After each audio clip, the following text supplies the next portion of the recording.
you for having me, Emma. It's great to be part of your podcast series, and you're doing a great thing here. So, yeah, just very quickly about me.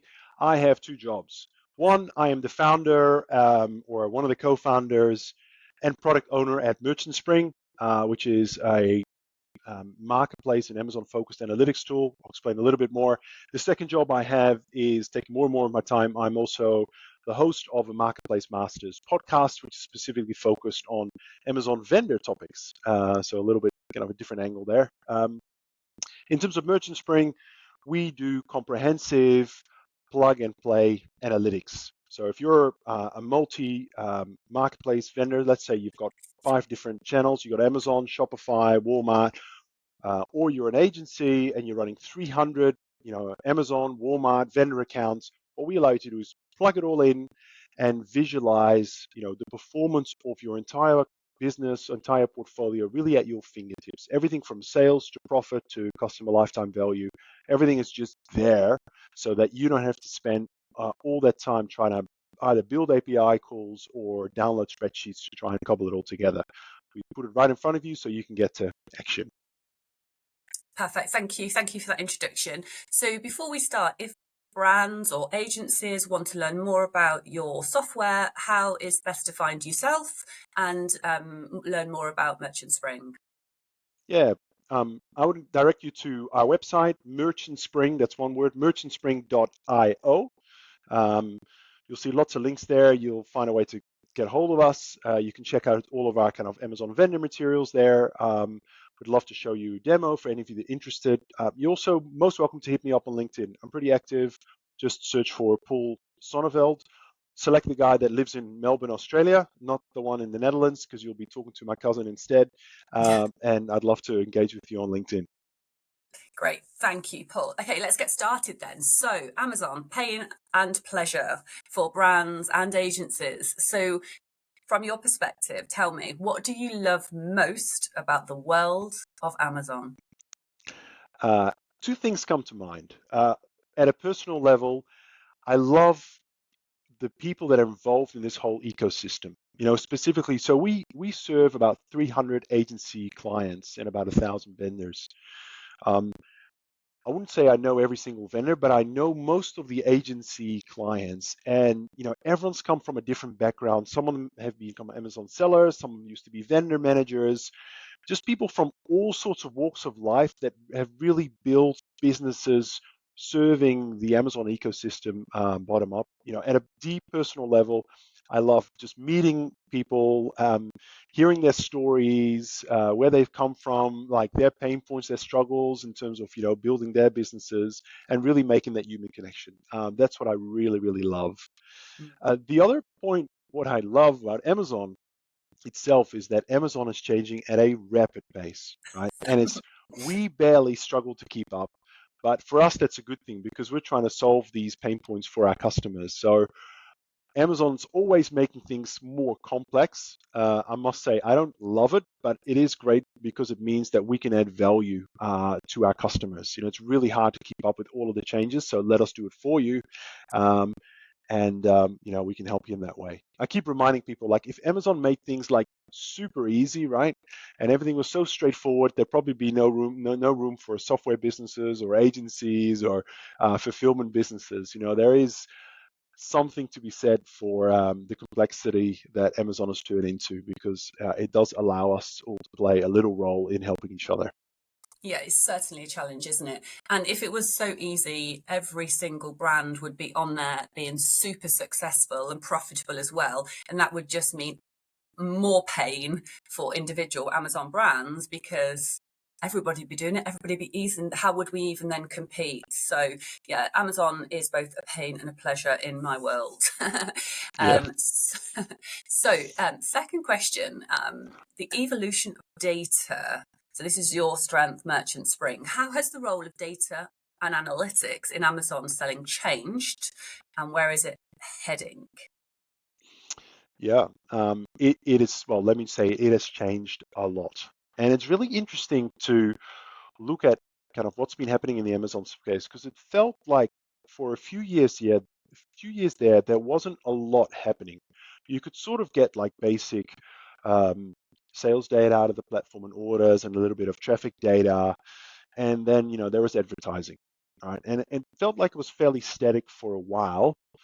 And then I think about, would have been about maybe 2.5 years ago, it just felt like Amazon really started to accelerate. We saw lots of data really coming out of Amazon now. Obviously, they're investing heavily in terms of the advertising platform. That's where a lot of their money is being generated. So they're heavily investing, hey, here are more tools or more ways to convince yourself you should be spending more money with Amazon.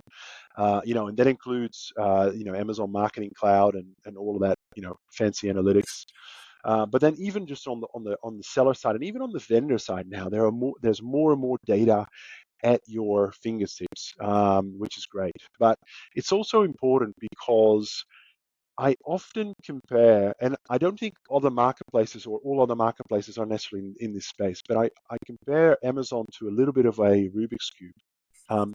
You have to get all the different sides right? All the colors have to be right. Um, as you know, Matt, like if you just focus on sales through advertising, right, you'll be burning money like you wouldn't believe. You would go broke within 6 months, probably quicker, right? If you all focus on profit, you wouldn't sell a single unit. Then there's supply chain and inventory to think of. There's your pricing strategy, winning the buy box, financial. We talk about profitability, but how do you get a real true understanding of your profits? So you have to get all of these things right. It's no longer just like, hey, let's just drive the sales. Let's add on a bit of advertising, and there's enough margin there. And if everything just keeps growing at healthy rates, we're good. It's become just a lot more complex now, and really trying to balance all of these things together is challenging, both from a time point of view and from a kind of getting your head around it point of view. And unfortunately, the bad news is I don't think it's going to be easier, right? We know that competition continues to increase every day. We've got more sellers coming onto the platform. We all know this, but it just means that the sales pressure continues to increase, but also the margin pressure. And I haven't even sort of mentioned kind of rising costs from Amazon. So I think profitability pressure will continue to increase. So it's even more important, I think, to have a really good view of, are you making money? Where are you making money? Which products, which ASINs? Because you're going to have to be very careful. You could destroy kind of all the profit you're making with a couple of loss-making SKUs. That's really important. And to add to that as well, and that data analytics and profitability understanding isn't just a one-time exercise, is it? Not only have you got more competitors coming into the marketplace and impacting you, but you've got seasonal fluctuations, daily, weekly fluctuations. You advertise everything is so complex, and that's what's so good about your tool, isn't it? You've really got that eye on the data at all times. I know some brands, they do their profitability calculations at the beginning of the year, they set their prices, but that changes continuously throughout the year, especially when the peaks and troughs of advertising spend throughout those seasonal moments as well. That's very interesting. Thank you. So next question, the competitive edge. There's so many tools available in Amazon space. So what makes your platform, Merchant Spring, a must-have for serious Amazon sellers, vendors, and agencies? Please. Yeah. Well, obviously, there's lots of things I would say, but at a highlight or a summary level, I would say our first point of difference is that we are the only tool that connects to 120 different marketplaces, right? Amazon is just one of those 120. It's the most important one, but we support Amazon Seller, Amazon Vendor, TikTok Shop. We're about to launch Facebook later this week. We're doing in the UK. We're about to do Tesco Marketplace. So we're doing a whole I can't think off the top of my head.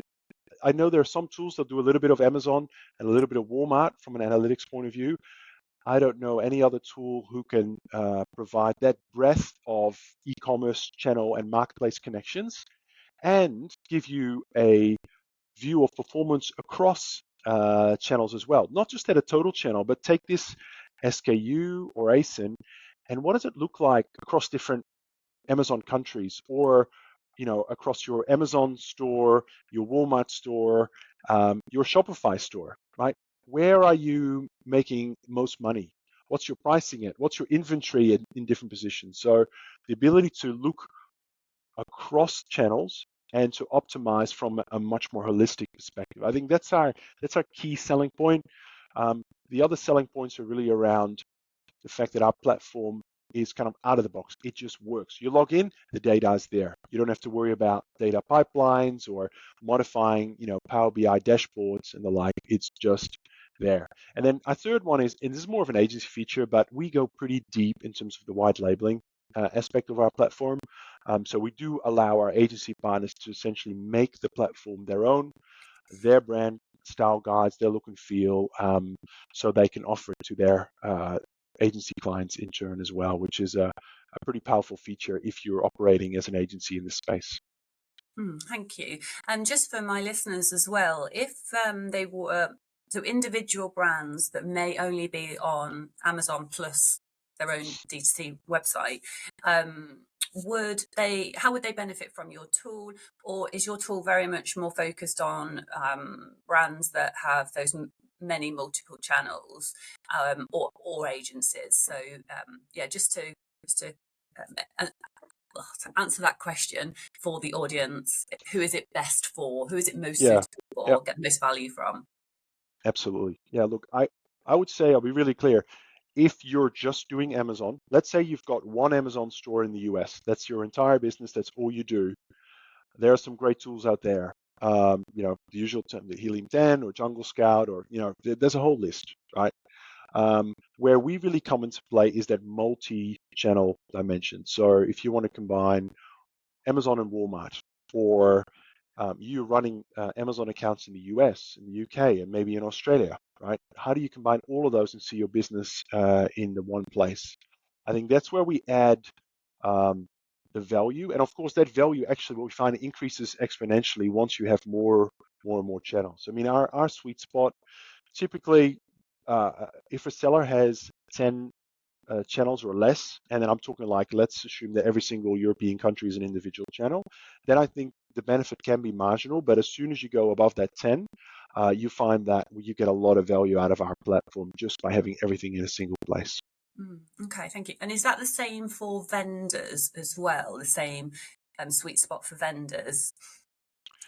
Vendors are a little bit differently, because if you think about the market, there's very little out there in terms of tools for vendors.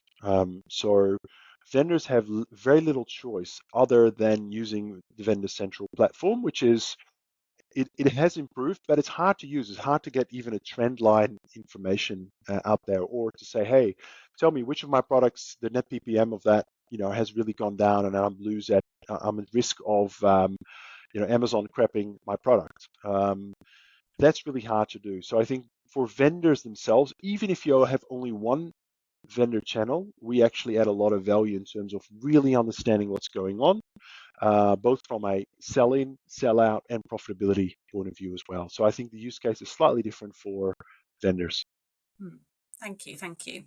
Okay, so power user secrets. Most sellers only use, and I could be guilty of this, I've worked with many different pieces of software, but most sellers only use a fraction of a tool's capabilities.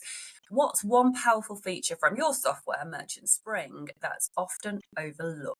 And that might be different if you're a brand, if you're a vendor, or if you're a big agency. But what's one lovely piece of your tool that is often overlooked, which could add incredible value? Yeah. Now look, and what you're saying is so true for us as well. We have clients that started with us 4 years ago when we probably had 20% of the functionality, and you catch up with them, they're still using that 20% of functionality, but they've just never, not everyone has that sort of exploratory mindset where they go, oh, let me just play half an hour with the various bells and whistles that I can find, right? We all have a day job to do. I would say there's a couple of things that I'm probably very excited about, and maybe we've done a bad job at marketing it, right? So this is another way to draw attention to that. We've spoken about profitability, and I think we all most of our users will focus very heavily on profitability. But the specific module that we have as well is to go really down into product level profitability. So to actually pull up an entire P&L just for one particular ASIN. I think that's very, very powerful. It's probably not as easy to find our application as it should be. But I think the devil, when it comes to profitability, unfortunately, the devil's in the detail, right? So SKU level profitability, I think, is one. The second one that I'm um, very excited about is this concept of repeat purchase and customer lifetime value, right? Trying to shift away, particularly if you are, say, an FMCG brand, a health and beauty brand, or a grocery brand. um, you can sort of get stuck thinking about, oh, my TACOS is way too high, the advertising spend versus the sales. But what you really want to understand is the customer that I'm acquiring here, what is their customer lifetime value? What is their repeat cycle? How often do they repeat? Those things. So we've got some great insights on that front to really help you understand, um, you know, are you getting a much greater lifetime value out of your customers, or are you not? Maybe you're expecting it, but you are not. I think that adds a whole nother dimension to the whole profitability conversation into Amazon there as well. And then, last but not least, it's a feature that we've had for a long time, which is just review automation. It's a really simple feature. You just Mm. kind of turn it on. And a lot of our customers are still paying other providers for exactly the same feature. We provide it free of charge, and you can just turn it on. So that's probably like the most overlooked one. And very, very important one as well.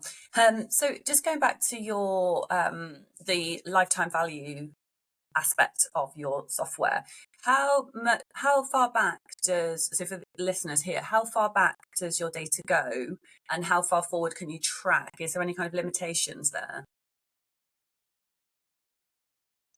Yeah, this is a really interesting question because Amazon, if you go to AMC, and I'm apologies to your audience, I might just go a little technical here, is if you go into some of the lifetime value calculations that Amazon provides, or you go into even AMC and you pay for the paid component there, um, Amazon restricts that timeline to 12 months, Mm. actually 12 and a half months to be clear. Um, and I think that's a little bit misleading because depending on the category, the purchase repeat cycle might be falling outside of that, and actually that we should really be counting them as a repeat customer. Now, what we do is we calculate lifetime value across every single order that we have for you in the system. So depending on the plan you're on, we store 2, 3, or 4 years worth of data. So we'll go back as far as 4 years to work out whether a customer is a repeat customer or not. Typically, a 2-year time frame is okay for accurate insights. I personally feel 12 months is too short. I mean, and I think you have to look at it like, well, why does Amazon uh, only do 12 months? Maybe because they've got data constraints. I know they have on the AMC side. Maybe because they want to they make their new to brand numbers look higher than they really are, right? Obviously, it makes their advertising in that look very effective. But if someone bought with you 13 months ago and they came back to you and bought exactly the same thing, is that just a pure coincidence or a wonderful result of your marketing strategy? Maybe it is, or maybe they've just run out of their product and need to replenish it, and they've come back to repurchase, right? The answer is somewhere in between. Thank you.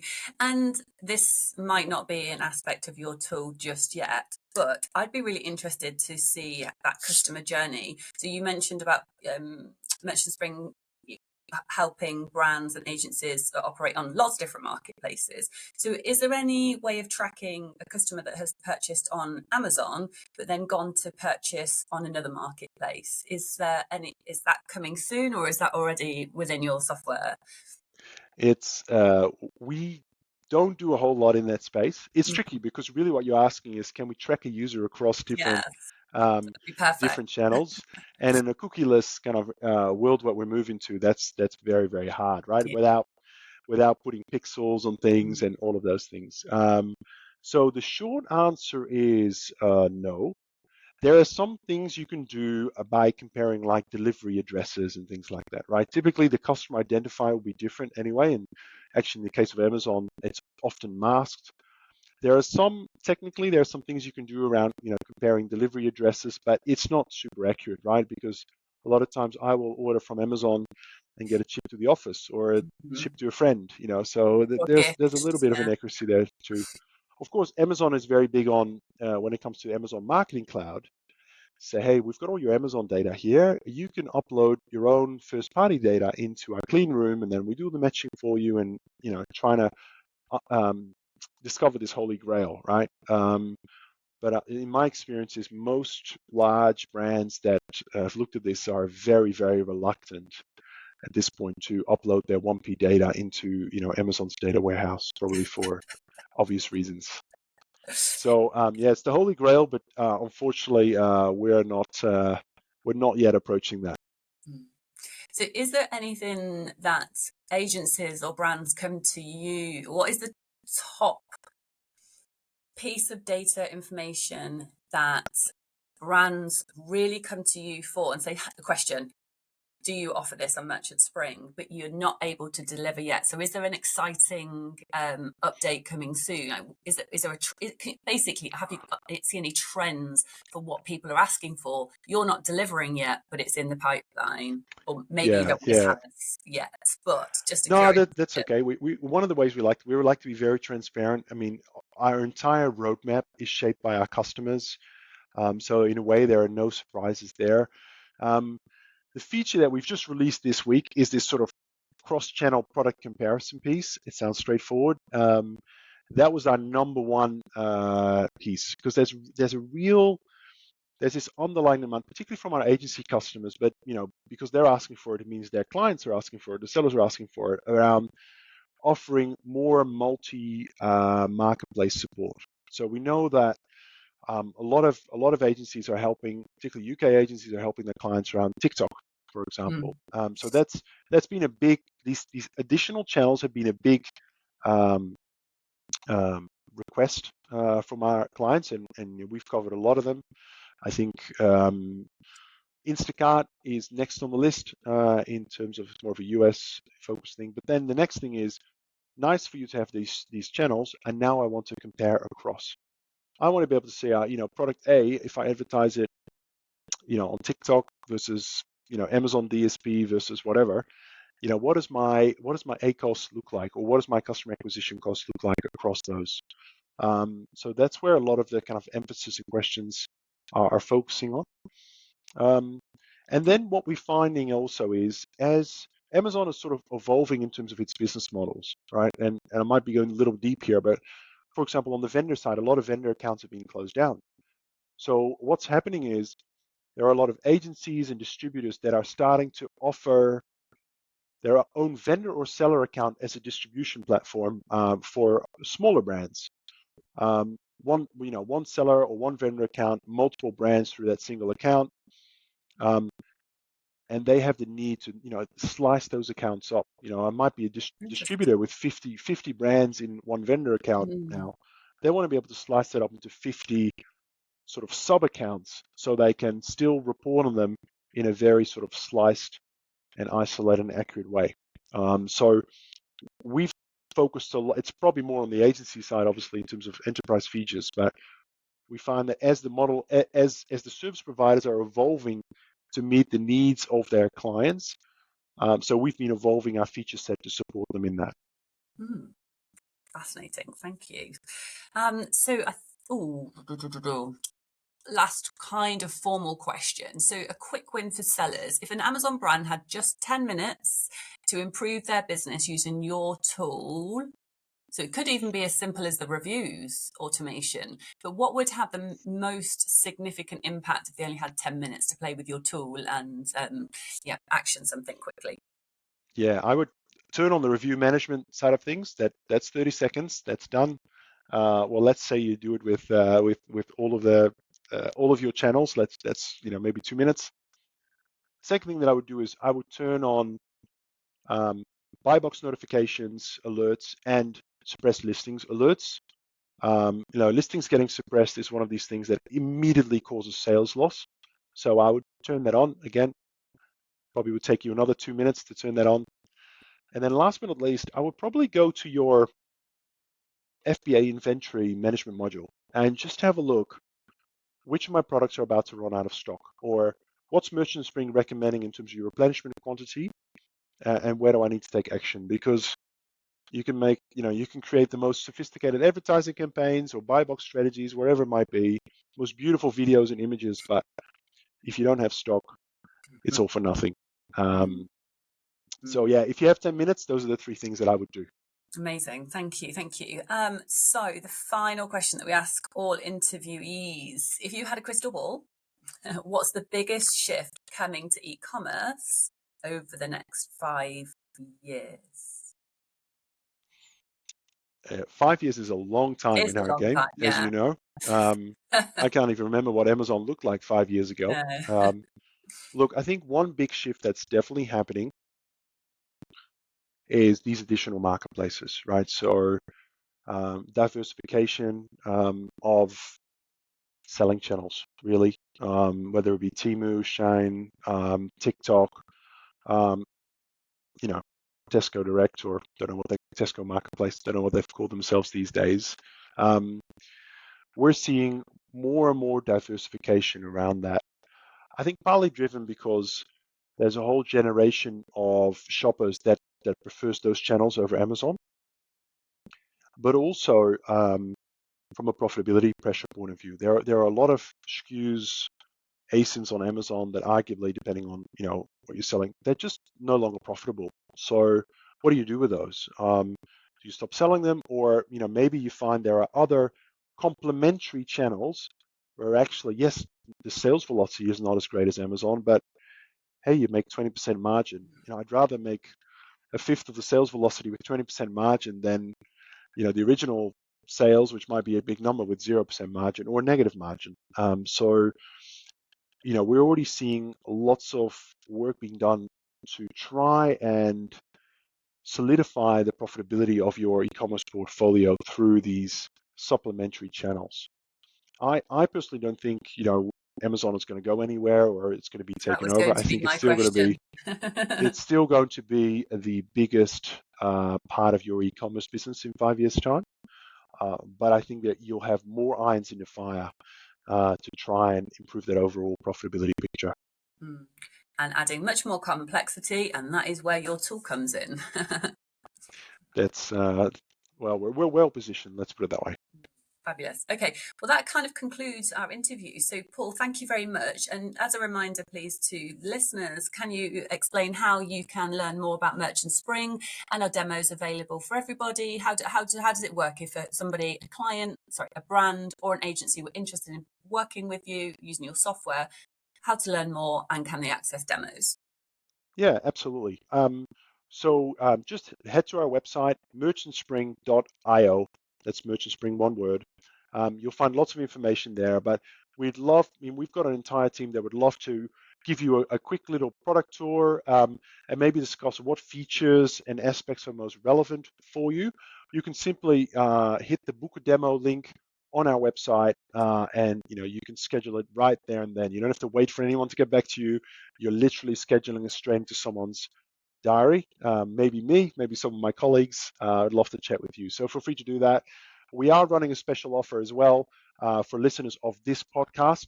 So make sure you mention this podcast in the comments.